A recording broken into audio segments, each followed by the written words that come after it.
আসসালামু আলাইকুম। এখন আমি রান্না করব কচুর শাক ভাজি। কচুর শাকটা ভালো মতন ধুয়ে নিয়েছি, ধুয়ে এখন কেটে নিচ্ছি। এইভাবে কচুর শাক রান্না করে দেখবেন, অনেক দুর্দান্ত লাগে। কচুর শাকটা আমি হালকা ভাপ দিয়ে নিব।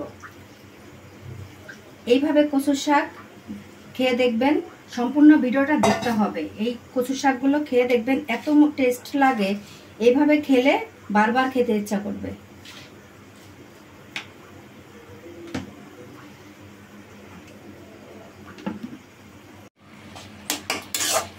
শাকটা এইভাবে সিদ্ধ করে নিতে হবে।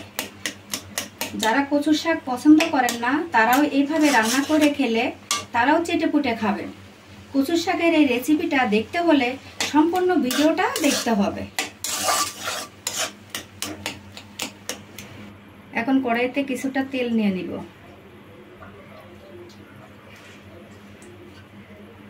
তিনটা পেঁয়াজ ছেড়ে দিব।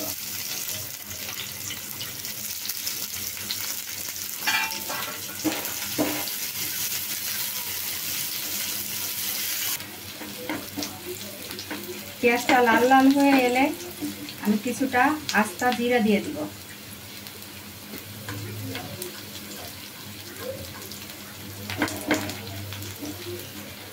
পেঁয়াজটা যাতে পুড়ে না যায়, এজন্য সামান্য একটু পানি দিব।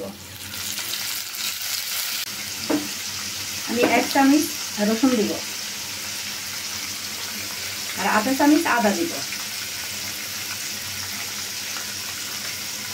আমি কচু সিদ্ধ করার সময় কিছুটা লবণ দিয়েছি, এখন সামান্য একটু লবণ দেব।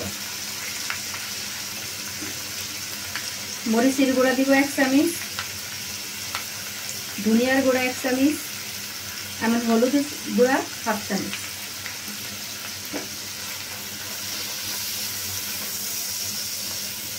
ভালো মতন কষাতে হবে।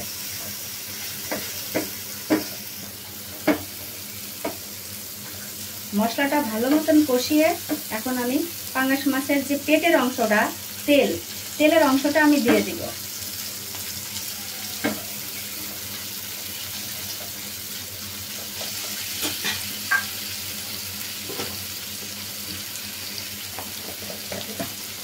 এখানে 2টা দারচিনি দিয়ে দিব এবং 2টা এলাচ দিয়ে দেবো। এটা একটু আগে দিলেই ভালো হতো, আমার মনে নাই, এই জন্য আমি একটু পরে দিয়েছি। এখন আমি মাছটা সিদ্ধ হওয়ার জন্য সামান্য পানি দেব। এভাবে ভালো মতন কষিয়ে নিয়েছি, এখন তেল বের হয়েছে। এখন আমি শাকটা ঢেলে দিব।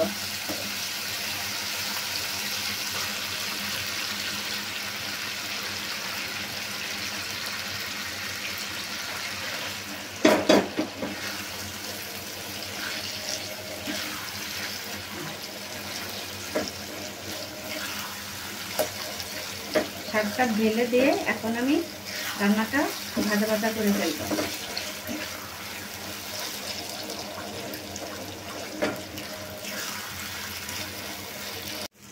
কচুর শাক ভাজিটা হয়ে গেছে, দেখুন এইভাবে তেল বেরিয়েছে। এখন আমি এটা নামিয়ে ফেলবো। তৈরি হয়ে গেল কচুর শাক ভাজি।